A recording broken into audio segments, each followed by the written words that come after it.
ভালো করে বোঝার চেষ্টা করে, ঠিক আছে? না বুঝলে কিন্তু পারবেন না।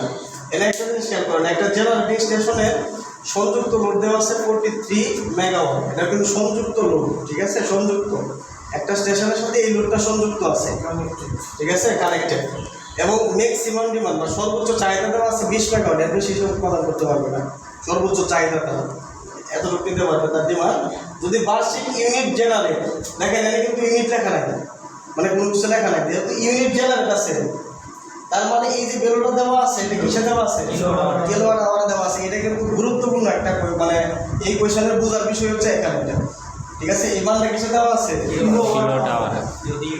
যেহেতু ইউনিটের কথা বলা আছে তাহলে কিলোওয়াট আওয়ারে দেওয়া আছে, ঠিক আছে? এটা মাথায় রাখবেন। তাহলে নির্ণয় করতে বলছে ডিমান্ড ফ্যাক্টর এবং রুট ফ্যাক্টর।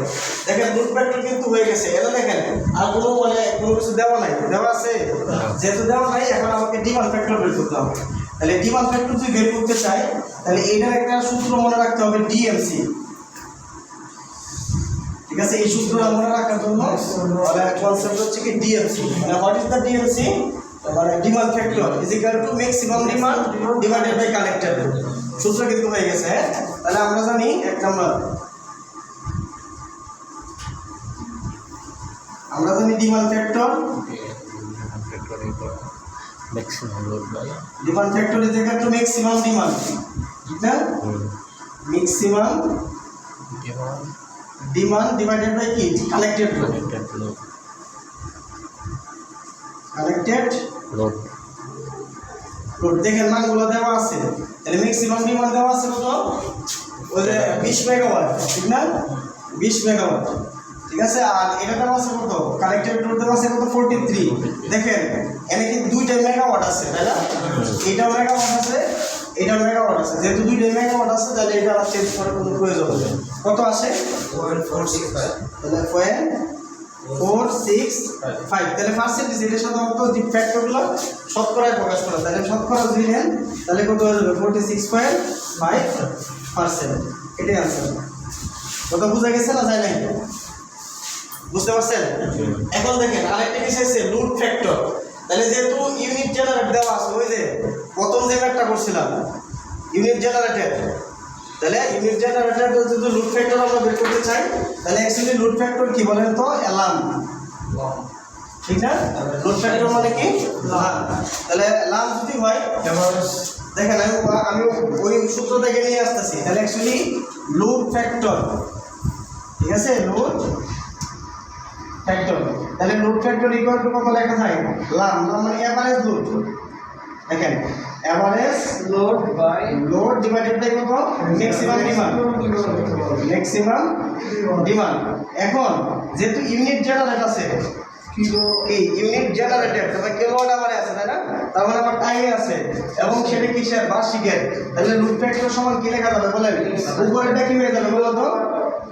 উপরে টাইম দ্বারা গুণ করে দিবেন না? তাহলে টাইম যদি হয়ে যায় তাহলে এটা কি হয়ে যাবে বলেন? ইউনিট জেনারেট, ইউনিট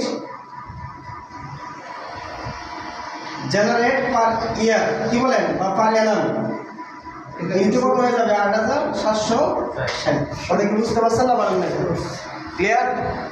ওই লোড ফ্যাক্টর থেকে কিন্তু ফর্মুলা চলে আসতেছে, মনে রাখবেন কিন্তু এইভাবে, যেহেতু এটা টাইম দিতে হবে তাহলে কি এভারেজ লোডের জন্য কি কিলোওয়াট রাখি, তাহলে কিলোওয়াট ইনটু কত হয়ে যাবে? টাইম। তার মানে কি কিলোওয়াট আবার তাহলে ইউনিট জেনারেটেড ডিভাইডেড বাই কত? ম্যাক্সিমাম মানে 8760। তাহলে এখন বসাই দেবো। এটাই হচ্ছে তাহলে আমরা কি জানি মানে 2 নম্বর আর লোড ফ্যাক্টর। তাহলে লোড ফ্যাক্টর ইকুয়াল টু কত লেখা যায়? এটাকে কিন্তু আমরা বার্ষিক লোড ফ্যাক্টরও বলতে পারি, ঠিক আছে? কিন্তু ওরা কিন্তু বলে নাই, অথবা আলাদাভাবে এভারেজ লোড বের করে তারপরেও কিন্তু করতে পারবো। ওটা কি বুঝতে পারছেন? আমরা ওইভাবে এত কিছু করার কোনো প্রয়োজন নেই। দেখেন ওইভাবে যাওয়ার কোনো প্রয়োজন। তাহলে লোড ফ্যাক্টর ইকুয়াল টু আমরা কি লিখতে পারি বলেন? ইউনিট জেনারেট, ইউনিট জেনারেট পার ইয়ার, জেনারেট পার অ্যানাম, অথবা কি লিখতে পারি? অ্যানাম মানে কি? বার্ষিক, অথবা ইয়ার, যেটাই লেখেন। আর একটা নিচে কি হবে? ম্যাক্সিমাম ডিমান্ড ইনটু কত? 8760, যেহেতু বার্ষিক, তাই না? তাহলে বসাই দেন। তাহলে ইউনিট জেনারেটেড কত দেওয়া আছে? 61.5 ইনটু কত? 10 টু দি পাওয়ার 6 আর নিচে তাহলে ম্যাক্সিমাম ডিমান্ড কত বলেন তো 20 তাহলে এটাকে কি করতে হবে কিলোওয়াটে নিতে হবে ঠিক আছে কারণ উপরে কিন্তু কিলো আছে তাহলে এটা কি লেখা যাবে 20 ইনটু কত 10 to the power 3 R into কত 8760 এটা যদি কেউ না নেয় তার কিন্তু ভুল হয়ে যাবে ঠিক আছে এখানে কিন্তু কোশ্চেনটাই হচ্ছে এই জায়গাতে ম্যাক্সিমাম ডিমান্ড দাও ও ইউনিট জেনারেটর অবশ্যই কিলোওয়াট আওয়ারে আছে ঠিক আছে তাহলে এটা অবশ্যই যেহেতু মেগাওয়াটে দেওয়া আছে তাকে কিলোতে নিতে হবে কিলোতে নিলে একটা তাহলে কি করতে হবে মানে ভাগ করতে হবে ঠিক আছে তাহলে কত আসছে এটা 0.351 আচ্ছা তাহলে 0.351 তাহলে 0.351 এটাকে শর্ট করে প্রকাশ করলে কত হবে এত পার্সেন্ট এটাই आंसर তো মনে রাখার সিস্টেমটা কি হচ্ছে ডিএমসি মানে maximum demand is equal to মানে ডিএমসি কি ম্যাক্সিমাম মানে demand factor equal to maximum demand divided by connected load আর লাম মানে কি ইউনিট যা মানে load factor is equal to average load divided by কি ম্যাক্সিমাম ডিমান্ড তাহলে এভারেজ লোডের মধ্যে যদি টাইম দ্বারা আমি নিয়ে আসি তাহলে সেটা কি হয়ে যায় ইউনিট জেনারেটর ঠিক আছে যেটা আমরা আগে দেখছি তাই না মাথায় রাখবেন তাহলে এটা আসলে মূলত বোঝার বিষয় হচ্ছে আমাদের এই দুটো কাজ চেক করব